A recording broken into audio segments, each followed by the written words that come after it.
இன்றைய தியான வார்த்தை நீதிமொழிகள் 3ஆம் அதிகாரம் வசனம் 5 மற்றும் 6.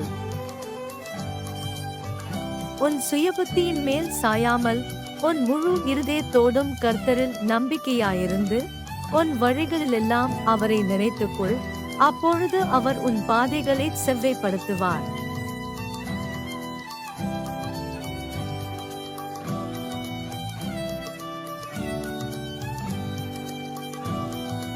Proverbs chapter 3, verse 5 and 6.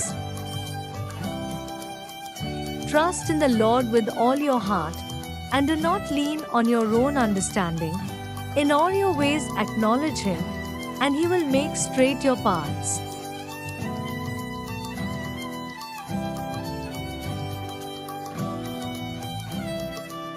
இயேசு கிறிஸ்து உங்கள் அனைவரோடும் கூட இன்றும் என்றும் இருப்பாராக. ஆமென்.